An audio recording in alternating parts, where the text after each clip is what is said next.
It's another Wednesday, and therefore it's another Ask Uncle Lee video. So, if you've got any questions for this particular slot, then leave them in the comments below to one of the Ask Uncle Lee videos, and I'll add them to the list.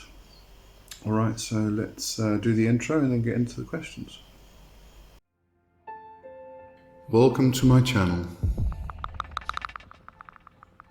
You are entering the world of magic and mysticism with your host, Lee W. Johnson. Keep the lights on and help improve the channel by becoming a supporter for just $2.99 per month. Hit the join button. Okay, so let's start with the first question, which is from Mantis and Shadow. Hi Lee, thanks for teaching, it's a pleasure. Is the Grimorium Verum sigil for Lucifer suitable for working with the Venusian Lucifer? Or is the Ducant sigil the only appropriate one? There is no appropriate sigil for any of the spirits, actually. What you'll find is that you have the various different sigils different sigils for a same spirit.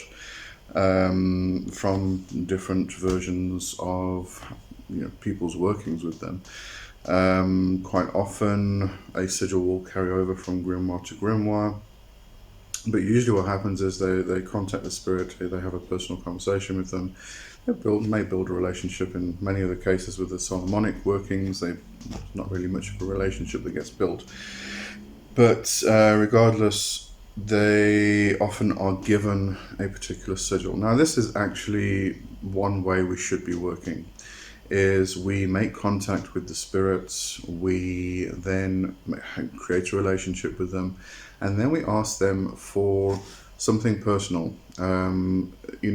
It's one way, when we get into the whole testing the spirits aspect, so we contact the spirit for the first time, we test the spirit to make sure that it is the spirit we want to work with and not an imposter or an astral parasite, something like that.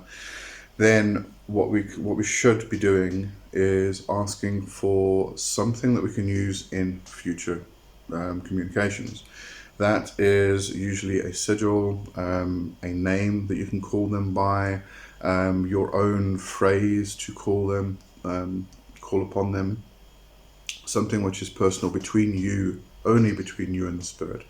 In a lot of the cases, what's happened is, like in the grimoires or in the books relating to the Ducant hierarchy and modern demonolatry, there's a lot of other people. Johannam has relayed a lot of personal sigils on his website, which have been relayed to these various people by the spirits, and then usually what happens is you keep it personal to you. It's a personal thing between you and the spirit only. But some people have decided to, or been given permission by the spirits, or for whatever reason have made them public. These are the sigils we usually use, especially when we are first communicating with the spirits.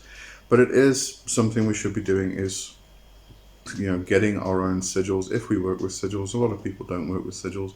I do work with sigils as a kind of a reminder, almost a visual aspect, but when I'm actually doing a summoning, when I'm doing a calling to the energy of a particular spirit, I often won't use a sigil because I usually have my eyes closed anyway. In some cases that may look like an internal visual thing, drawing it on a door which I'm going to open, which I'm then going to step through to talk to the demon, things like that. So I do use sigils, but not every single time. So for me, something like a call or a name or a phrase or something that I can use in order to speak to the spirit in future communications would be more appropriate.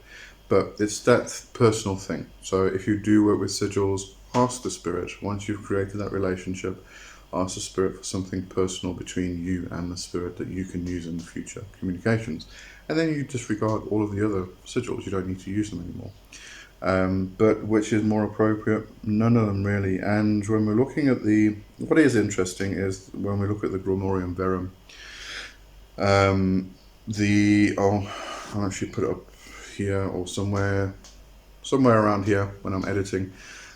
So we have actually there's 4 symbols in this particular image or figure. So we have, going to remove the claw neck one. The claw neck sigil is kind of in the middle bottom. So I'm going to remove that and just do the other 3. Those 3 are seals and sigils of Lucifer from the Grimorium Verum. So that big round disc with all the figures inside, that's actually Lucifer's seal. And then the one that everybody recognizes as Lucifer's symbol is actually the pertaining specifically to Grimorium Verum, where that symbol actually comes from, originates from, is actually the Lucifer that rules over Asia. The other one to the other side is the Lucifer that rules over Europe. Okay, so in the Grimorium Verum, and again coming back to this is where this symbol that everybody recognizes as being the Lucifer sigil, it's this one that's made it famous, if we can say that, but that's the one that is actually, according to the Verum, is the sigil which pertains to the Lucifer which rules Asia. Nowhere else in the world, only Asia. So, a lot of people ask the question, so should we even be using that sigil? Can't really answer that. If it works, it works. And this is coming back to your question of which is the most appropriate one. The one that works for you, that's the most appropriate sigil. A lot of people will not work with these specific sigils if they are not living in Europe or Asia, because according to the Grimorium Verum, you shouldn't be using them, because this is a spirit which is not ruling over your own country. At the same time, if you want to contact a spirit which is in the Grimorium Verum, which falls under Lucifer, you're going to have to contact Lucifer first, according to the way it works. You contact Skirlin, then you contact Lucifer, and then you contact one that's under Lucifer. Or it may be contact Skirlin, contact Beelzebub, or Astaroth, depending on which one you want to work with. There's 3 greater spirits within the Verum. So you call Skirlin, then one of these 3, and then the spirit which falls under the domain of one of these 3 spirits. Okay, so that's how you work with the Verum. So if you want to work with a spirit which falls under the domain of Lucifer, you're going to have to obviously call Lucifer. So it's not like you have to go to Europe or Asia in order to do that particular working, speak to that particular spirit. So, the question of can you work with Lucifer or this sigil of Lucifer if you're not in Asia kind of falls away a bit. It really does come back to what are you comfortable with, what works for you. If you're working with Lucifer, which sigil do you feel works better for getting in contact with Lucifer? So that's really what it is about. But at the same time, try to ask for a particular sigil which is personal to you and Lucifer. That's the best way to approach it anyway. All right, so let's go on to the next question, which is Papu KI6FX. Small question. Do you think when giving water as an offering at home altar, is it somehow disrespectful to pour them out to the kitchen sink? I would like to pour the water to the nature, but I live in an apartment, so it's hard to do that. Get yourself a pot plant, and after, if you do a water offering every day, the next day you take the old water from the altar, you pour it into the pot plant, and then you go and give the new water offering. Really as simple as that. You can get a pot plant in an apartment. If you don't have a balcony or something, make sure it's an indoor pot plant. Really is that simple. But is it disrespectful to pour it down the kitchen sink? It is often considered to be disrespectful. It's probably better than pouring it down the toilet, but it is still considered to be disrespectful. You are kind of discarding the water into a sewage system or into a grey water system. It would be better to take that water and give it to something which can actually use it. in order to grow and live. And in your case, being in an apartment, I would say get an indoor pot plant. Okay, yeah. So that's, I think that really covers that one. Now, if I can get back, there we go. Okay, next one. Use a EZ6JR9009F. I'm sure I know you know who you are, and you will be tagged, so it'll alert you. Thank you for this week's lesson. Great. I have a question. Please forgive my ignorance. It's not willful. Don't apologise for asking what you may think is a silly question. There are none. What is the difference between a demon and a god?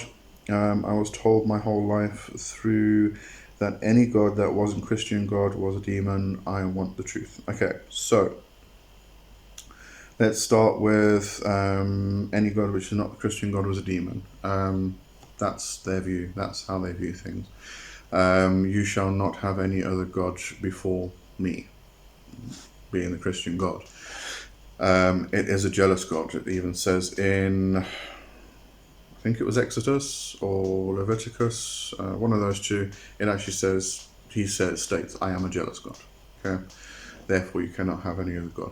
So any other god, being, any entity, any spiritual entity, any entity which is just purely an energetic body, not a physical body like ours, is considered to be a demon, because it's not the Christian God. And the Christian God is the only thing that rules over the entire cosmos, according to them. So that is very much a Christian perspective. It's a Christian worldview. And anybody who is not Christian, like myself and practically everybody who watches this channel, will not view it this way. We have interaction with any or lots of other entities besides the Christian God, and usually not the Christian God at all. And do we consider them to be demons? Well, yes and no. We don't consider them to be demonic in the Christianized, westernized, modern sense of them being evil spirits. And this is the only reason why the Western Christianized English language took the older words of daemon and daimon and turned it into this modern demon, which got translated in as being an evil spirit. Because any spirit, any god, any kind of spirit which is not the Christian God is therefore considered to be evil, and therefore is demon and was demonized. Okay, but if we have a look at the actual word demon, we have to then look at the Greek and the Latin. The Greek would be daimon, D-A-I-M-O-N, and the Latin would be daemon, D-A-E-M-O-N.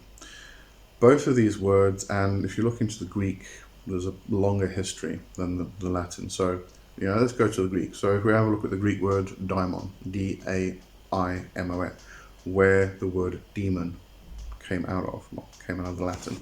Greek to the Latin to the English, that kind of progress.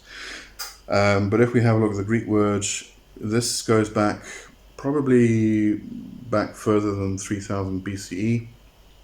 But this is probably the earliest recorded documentation of the word itself, but it was probably used before then. But it actually meant, it kind of meant any entity which is aiding you. So that could refer to a god, to a fairy, to a nature spirit, to a jinn, to any higher intelligence, any entity which is actually helping you and is of a higher vibrational state, is a higher intelligence, divine intelligence, we can put it that way as well. But when we talk about it being of a higher vibrational state, this separates it from the astral parasites, which are of a lower vibrational state. These entities are parasitic. And just like we have parasites in our body, they're a necessary part of nature, they're a necessary part of life. They have to be there. We can't eradicate them completely, because if we do, we create an imbalance in our world, in our universe. So even if we have a physical parasite in our body, it's a necessary part of the functioning of all things. but we don't want it there. So therefore we take medicine and we eliminate that parasite. Same thing with the astral parasites. They are just lower vibrational entities.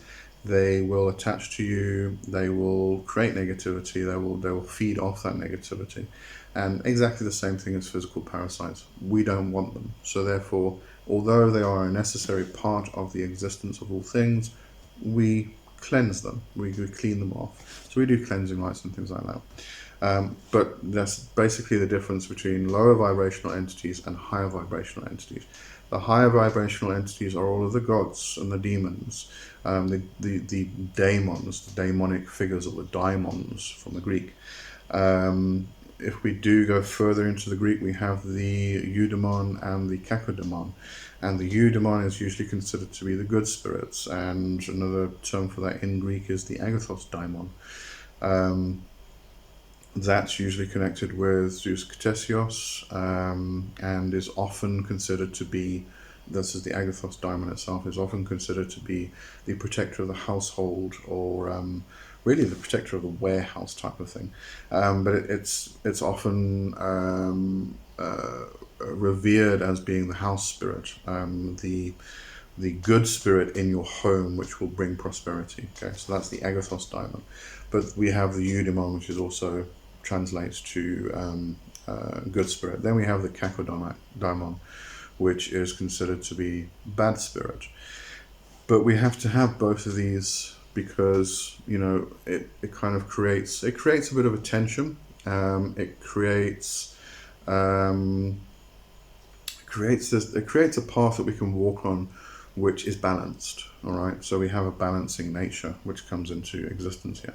But anyway, so we have all of these spirits, and all of these spirits, which are considered to be higher vibrational entities, are then they can be considered to be daimonic, or demonic, or daemonic. You know, I think you understand what I'm trying to say. So it's really an old word which was Christianized and Westernized and Anglicized into this word of demon, D-E-M-O-N, which became this evil entity because Christian people considered any other entity besides the Christian God to be an evil spirit, and therefore a demon, demonic, demonized. That's the only reason why we try to separate that understanding of the word from its origins of daemon and daimon. But we can consider all spirits to be daemonic or daimonic, and that includes the gods. I think that kind of gives you an answer to that question, and I think I'm going to leave the questions there for today. Let me just see what the next one is. Yeah, it's about ends. It's quite a long question, so I'm going to start next week with that. It's from Wake and Bake Man. Okay, so I'll start next week with that one, and have a good one for now. Cheers. Bye-bye.